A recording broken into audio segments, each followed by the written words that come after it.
Assalamualaikum warahmatullahi wabarakatuh. Sebelum pembelajaran ini kita mulai, marilah kita membaca basmalah bersama-sama terlebih dahulu. Bismillahirrahmanirrahim. Baiklah, pada hari ini kita belajar kembali materi atau mata pelajaran kimia ya. Untuk melanjutkan pembelajaran kita kemarin, hari ini kita belajar tentang perubahan materi atau perubahan zat. Perubahan materi atau perubahan zat dibedakan menjadi dua, yaitu perubahan fisik atau perubahan fisika dan perubahan kimia. Perubahan fisika yaitu perubahan zat yang tidak menghasilkan zat baru. Oleh karena itu, karena zatnya tidak berubah, maka yang terjadi hanya pada perubahan bentuk, perubahan wujud, serta perubahan ukuran dari zat itu. Masing-masing akan kita jelaskan dengan beberapa eksperimen untuk memperjelas tentang perubahan fisika maupun perubahan kimia. Perubahan fisika ini tadi terjadi perubahan wujud ya, menandakan bahwa itu adalah perubahan fisika. Contohnya adalah air. Air berubah menjadi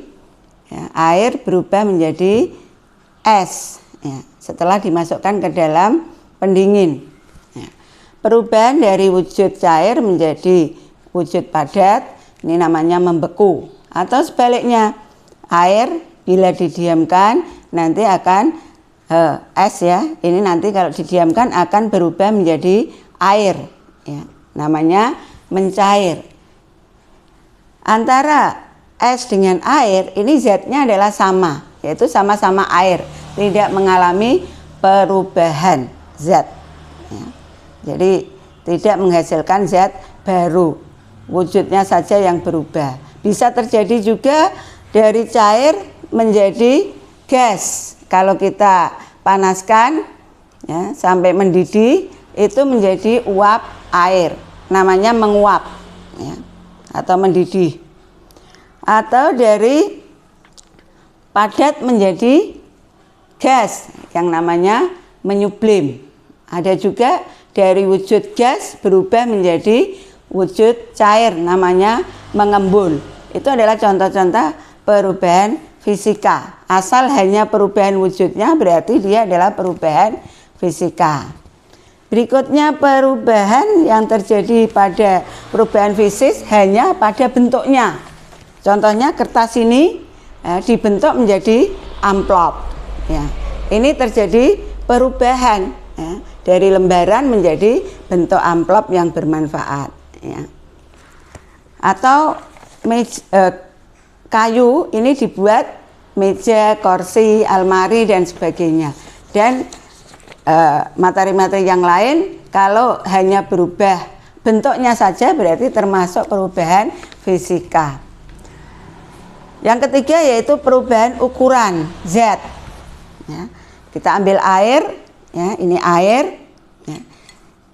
Kita masukkan, ini ada gula pasir, kita masukkan ke dalam air ya. Ini gula pasir yang warnanya putih ya, sifatnya kemarin warnanya putih, rasanya manis. Kita masukkan ke dalam air, kita aduk ya.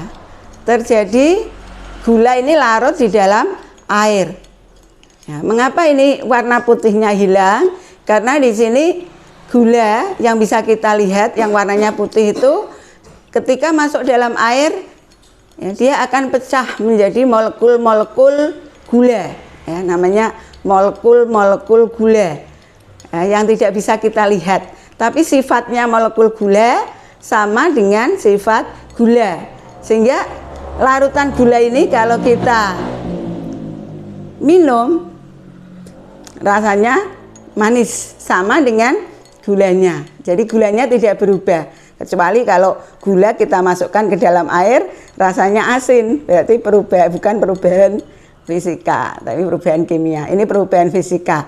Jadi tidak mengubah sifat-sifat zat. Nah, ini hanya bercampur, ya. Tidak mengalami perubahan pada zatnya, tapi hanya terjadi perubahan ukuran partikel dari ukuran zat menjadi ukuran molekuler. Ya, kalau sudah menjadi ukuran molekuler atau partikel itu tidak bisa kita lihat dengan mata, tapi sifatnya bisa tetap sama dengan zatnya, ya, tidak mengalami perubahan. Ini yang terjadi pada perubahan fisika. Kita lanjutkan perubahan kimia. Pada perubahan kimia, ya, atau perubahan kimia yaitu perubahan zat yang menghasilkan zat baru dengan sifat-sifat yang baru. Nah, perubahan kimia ini ditandai dengan adanya perubahan warna, ya, kemudian perubahan suhu, timbul gas, ya, dan terbentuk endapan. Ya, satu persatu kita lakukan eksperimen. Yang pertama yaitu perubahan warna yang menunjukkan bahwa ini adalah perubahan kimia. Nah, perubahan kimia ini yang kita sebut dengan reaksi kimia. Kita ambil 2 wadah, ya, kita masuki dengan air, kita masukkan air ke dalamnya.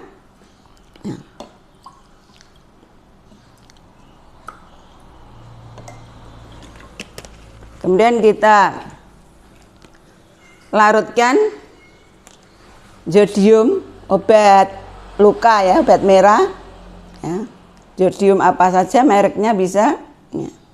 Warnanya coklat. Nah.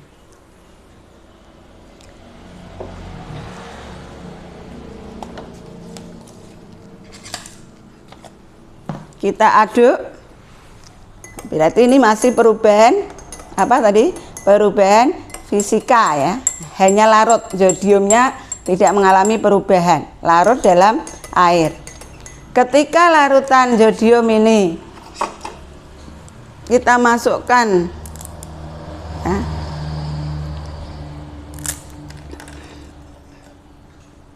mie, ya, ini mie instan, kita masukkan pada salah satu larutan jodium, kita tunggu terjadi perubahan enggak, ya. Enggak langsung, ya, kita tunggu beberapa saat. Kemudian larutan jodium yang satunya lagi kita tambahkan dengan perasan lemon, ya. Ini lemon kita peras, kita masukkan ke dalam larutan jodium.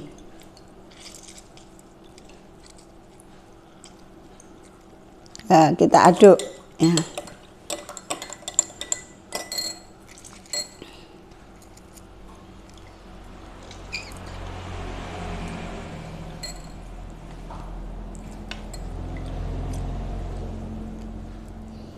Warnanya akan berubah, ya, dari warna coklat menjadi tak berwarna. Ini kalau kita masukkan, ya, nanti warna coklatnya hilang. Sedangkan yang ini sudah ada perubahan, sudah terjadi perubahan dari warna coklat menjadi biru tua, biru. Ya, masing-masing bisa kita jelaskan. Untuk yang larutan jodium dengan mie instan, ini terjadi reaksi antara jodium dengan amilem yang terkandung di dalam mie instan, ya, yaitu terbentuk yang namanya zat amilem. Zat amilem itu warnanya biru, ya, karena ini birunya tua, ini kandungan amilumnya sangat banyak. Jadi mie instan ini mengandung amilem yang banyak, atau dengan kata lain amilem itu adalah sumber energi, jadi kalorinya sangat tinggi. Jadi energinya sangat tinggi, kalorinya sangat tinggi. Jadi seperti mie instan, nasi, ketan. Nanti kalau kita coba warnanya biru tua. Kalau birunya semakin muda berarti ada kandungan amilemnya tapi hanya sedikit ya. Jadi kalau misalkan mie instan ini kandungan amilemnya sangat besar, terus nasi putih ya, yang putih itu kandungan amilemnya juga banyak. Jadi kalau makan sari mie atau indomie atau mie instan dengan nasi itu kurang bagus karena makin besar kalorinya ya. Berikutnya tadi larutan jodium dengan jeruk lemon. Nah, ini kelihatan warna coklatnya sudah tidak ada ya. Ya. Hal ini bisa kita jelaskan karena terjadi reaksi antara jodium ya dengan asam askorbat atau yang kita kenal dengan nama vitamin C. Jadi vitamin C yang terkandung di dalam lemon, ini ada kandungan vitamin C-nya, bereaksi dengan jodium menghasilkan larutan jodida yang tak berwarna ini, larutan jodida ya. Dan ini bisa ya, eksperimen ini bisa digunakan untuk menguji adanya vitamin C di dalam suatu bahan ya. Kalau ada kandungan vitamin C-nya berarti warna coklatnya berubah menjadi tak berwarna. Tapi kalau tidak ada kandungan vitamin C-nya, warnanya tetap coklat. Demikian juga dengan ini. Kalau tidak mengandung amilem, warnanya tetap coklat. Kalau tidak mengandung amilem dan tidak mengandung vitamin C, berarti tetap coklat. Dimasuki bahan apa saja, kalau warnanya tetap coklat berarti tidak mengandung amilem maupun mengandung vitamin C. Nah, jelas ya, ini menandakan bahwa ini adalah perubahan kimia atau reaksi kimia. Berikutnya perubahan suhu ya. Kertas ini kalau kita pegang ya, dingin ya, tidak panas. Tapi setelah kita bakar ya,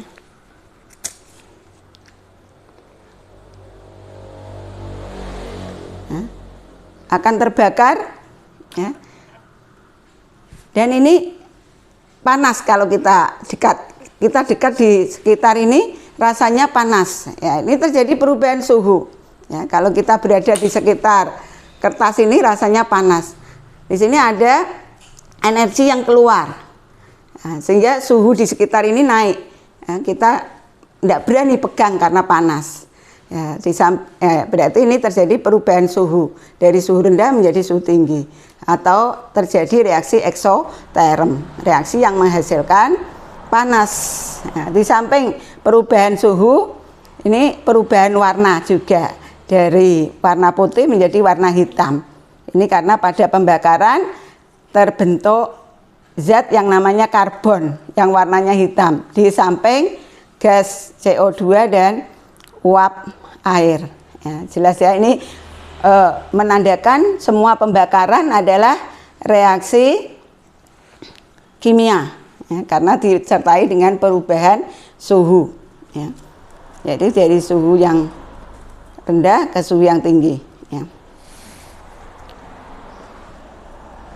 Berikutnya terbentuk gas nah, pada reaksi atau perubahan kimia ditandai dengan terbentuknya gas. Semula tidak ada gas di dalam ini gelas sebelum ya. Kita nyalakan lilinnya ya. Untuk mengetahui adanya terbentuknya gas apa itu nanti bisa kita lihat dari reaksi kimianya. Kita masukkan ke dalam gelas yang berisi lilin ya. terbakar atau lilin yang sudah dinyalakan, kita masukkan ini adalah soda kue atau baking soda.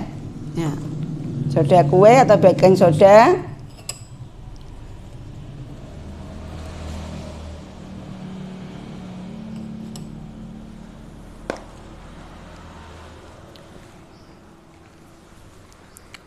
Dan kita tambahkan cuka.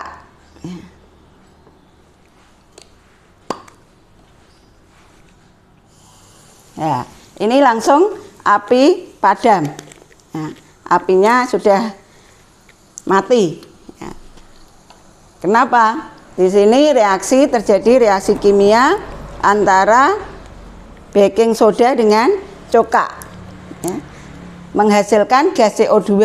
Gas CO2 mengenai api, ini api akan mati atau padam ya, karena sifatnya CO2 bisa memadamkan api ya. Ini membuktikan bahwa reaksi antara cuka dengan soda kue menghasilkan gas karbon dioksida sehingga bisa memadamkan api ya. Yang terakhir yaitu terbentuk endapan ya. Setelah tadi perubahan warna ya, perubahan suhu, terbentuk atau munculnya gas ya. Yang terakhir adalah terbentuknya endapan ya.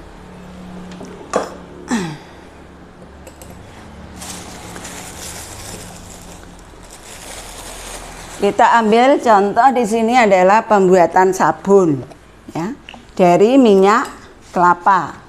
Ini cair ya, warnanya kuning ya. Kita ukur sekitar 150 ya. Kemudian kita tambahkan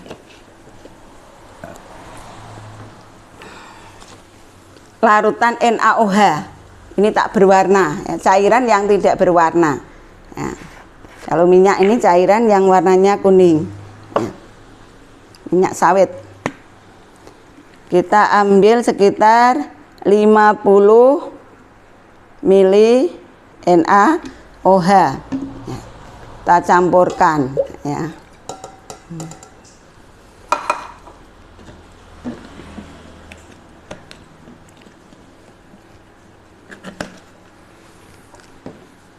Supaya reaksinya ini cepat, saya pakai bantuan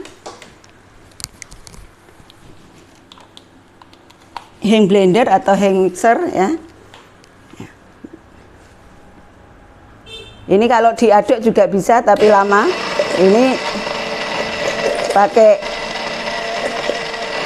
hand blender, ini langsung ya.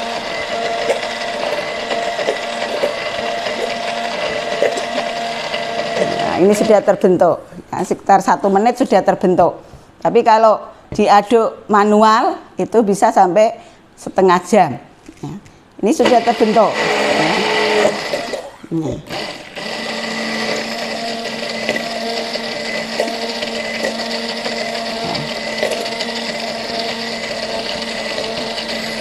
Ya, ini padat ya.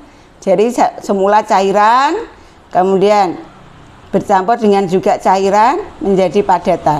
Ini kalau kita biarkan sampai besok pagi menjadi sabun mandi yang padat itu. Nah, tapi ini belum ada baunya, ya. Baunya bau nggak enak, bau minyak masih, ya. Tapi kalau pengen sabun yang baunya harum, ya kasih namanya pewangi, ya.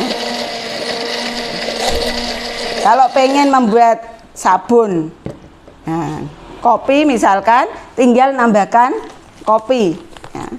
Setelah ini keadaan tres namanya ya, ini tambahkan kopi, ini akan menjadi sabun kopi ya. Baunya dan nanti menjadi bau kopi ya. dan khasiat kopi nanti akan kita dapatkan ya. Tapi pada pencampuran kopi di sini kopinya tidak berubah, masih bau kopi. Jadi kopinya tidak mengalami reaksi kimia. Yang mengalami reaksi kimia adalah minyak dan NaOH ya. Ya, kalau sudah jadi ini kita cetak ya. Bagaimana reaksinya? Yaitu minyak mengandung asam stearat, zat yang namanya asam stearat ya. Bertemu dengan NaOH, natrium hidroksida atau soda api, bisa dibeli di toko bangunan ya, soda apinya, akan terbentuk yang namanya zat natrium stearat. Nah, natrium stearat itulah yang namanya sabun ya. Jadi ini sabun, sudah jadi mudah sekali membuat sabun ya. Bisa digunakan untuk mandi sehari-hari ya. Ini contoh yang terbentuk endapan. Nah, ini nanti semakin lama semakin memadat ya. Kalau besok jadi padat 24 jam. Tapi setelah 24 jam besok sudah padat, sabun ini belum bisa digunakan, harus mengalami proses curing atau proses pembentukan sabun sampai sempurna. Nah, memerlukan waktu 4 sampai 6 minggu, jadi sekitar 1 bulan ya, baru bisa digunakan ya. Demikian pembelajaran kita hari ini, semoga ada manfaatnya untuk kalian semua ya. Kita akhiri sampai di sini, sedangkan nanti tugas-tugas yang saya berikan supaya dikerjakan ya. Kalau pengen berhasil, kita harus belajar dengan sungguh-sungguh ya. Demikian dari saya. Assalamualaikum warahmatullahi wabarakatuh.